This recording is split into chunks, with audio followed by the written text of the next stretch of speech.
This show did very well. And the highest rated things on NXT were the women's segments, because they like to push that the best women's division in all of wrestling is NXT. And it's one of those things where, whether you, dear listener, believe that or not, the fact of the matter is they've convinced a lot of fans that it is true, because the women's segments on NXT do really well. Tell them that they're paid by a con. Sheamus versus Braun Breaker. God, Holy crap. this match was awesome. Braun left the earth, flew through the sky, collided with Sheamus, kept going through the big Irishman. Yes. The Irishman went backwards. Oh, my God in heaven. Jesse believed that he saw the ref hit the mat for the third time. Yes. The ref didn't. Jesse was convinced that the referee had counted 3 and then changed his mind. And you could even see, and he's going on and on. He goes on and on during the match. He goes on and on after the match. And you can just see Michael Cole. He just stops and he looks at the camera and he's like, can we move on now? This guy would not shut up about this thing. Kevin, the greatest merch troller, I don't know what we call him. Cody Sucks Eggs is his shirt. Tribute to Terry Funk and Dusty Rhodes in days gone by. I could have sworn on television they said that it was an addendum. Yes. And they said that like multiple times. Like they've got to sign an addendum to the title match. And so I was like, okay, what's the addendum? What's the addendum? And, you know, the day came and they just signed the contract. There was no addendum. They did not bring up an addendum. It was bizarre. Monster versus werewolf. I talked about on Twitter how stupid the finish was, and how when this was over, Fatu was a total babyface. 100%. And I was astounded by the pushback that I got on Twitter, to the point where, like, I don't even know what business, like, I don't know what people are watching anymore. He needs to be pushed all the way up to the card Yep. and should be a monster babyface by the end of the year. I thought it was possible that Jay would beat Gunther after Goldberg interfered. But I thought that even if he didn't beat him, I thought Goldberg was going to show up. She's now timeless again. The hardest role you ever played as yourself. You've seen the performance of a lifetime. Mariah May, you came from my womb. I will shove you back up there, spit you out, and rip your tits off. When you really, really like something as a fan, you will overlook a lot. Yes. We didn't need this bizarre story that involved her coming back, pretending that she had amnesia, sucking in the ring, having people chant she's a rookie, and then her whole plan was to get her ass handed to her on a collision show, head-to-head with Saturday night's main event, which will be seen by like 180,000 people, and then become Timeless Toni Storm in front of... What? That was your plan? What do you got, Granny? I watched the last part of NXT. Thorpe and the champ, Femi. Correct. Yes. Oba Femi. Well, the one I was going to tell you about, Brian, was Goldust. That's not what... Of course. Goldust and Ziggler I had written down here. You watched Oba Femi versus Eddie Thorpe and wrote down Goldust versus Ziggler? What do you think of that Oba Femi? The NXT champ. He's a biggie. He's a biggie, all right. She's not wrong. You do so many of those shows. You're all over the internet. You know that, Brian. Your picture. Okay. What does that have to do with anything? I don't know. You're just famous. Cool.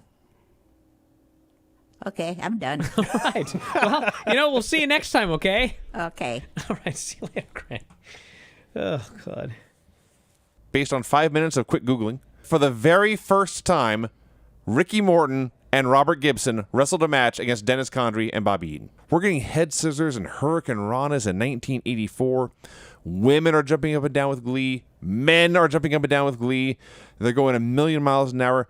Jim Cornette doesn't like Young Bucks matches? What the fuck is going on here? Like, did you watch this match? Watch this show. Watch everything else on this show. And then watch this match. And it's like, God damn, everything that he bitches about nowadays was his team. We're doing this. in this match with the Rock and Roll Express. And I'm not even complaining about it because it was awesome.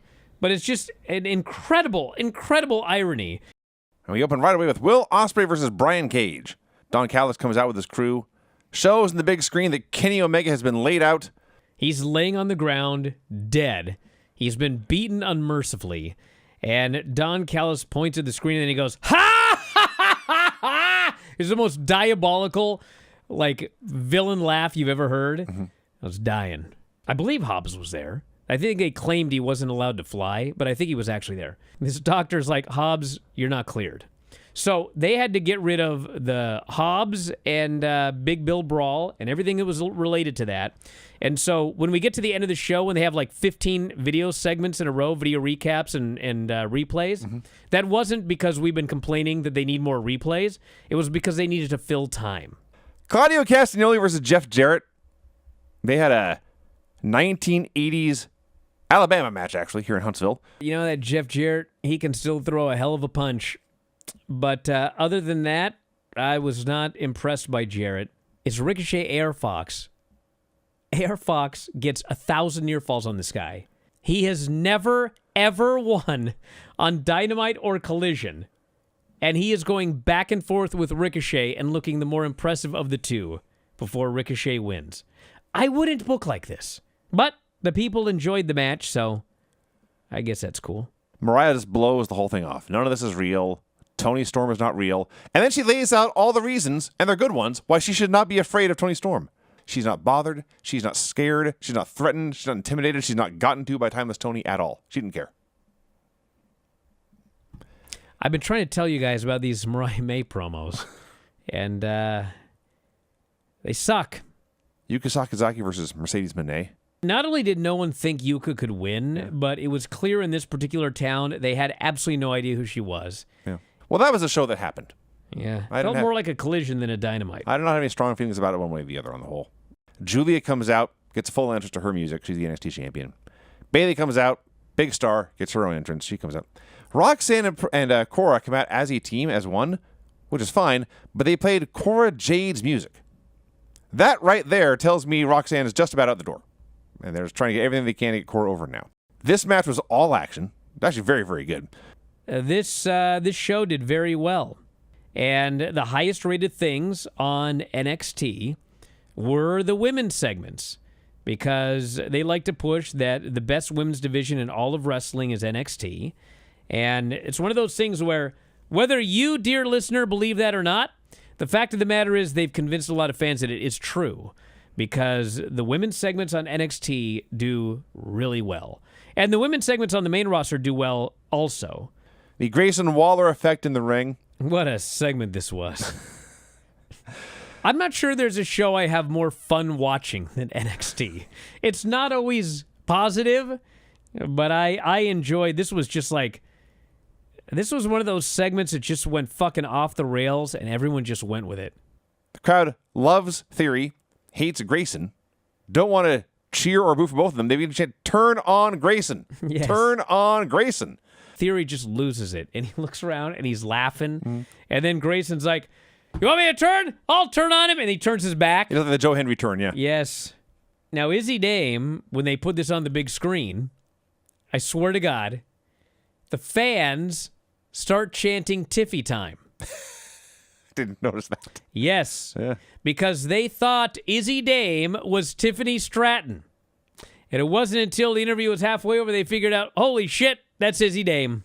These delusions of yours have nothing to do with Ashanti. It's only a matter of time before he leaves your ass. And then Carmen looks at her leaving, and I swear to God, she shakes her head. She rolls her eyes. She goes, "What a bitch!" I died. What's that? This show is such a perfect fit for the CW. The acting by Carmen slayed me. Cora Jade says, "No, we're not good," and storms out. You can't do it justice, Vinny. Of course I can't. First, it's the Cora voice. "No, we're not good." And then she dramatically turns her back to her, huffs, and storms off screen. The body language, accompanied by the dialogue, was the funniest fucking thing on this show by miles. See, these are the things that are so bad they're good. Remember when Last Legend used to suck, by the way? She's yeah. gotten much better. I've been watching NXT for a long time. Yeah. I've seen all sorts of green folk, and she was one of the few that I was certain there would be no hope. I mean, none. And there was no way, I thought, she would ever be any good. That's how bad she was. And she proved me wrong, just like Nigel McGuinness. Yes. A good main event to cap off a very good show. Much better than last week. Yeah, I thought this was definitely a fun show. I mean, whatever fun means.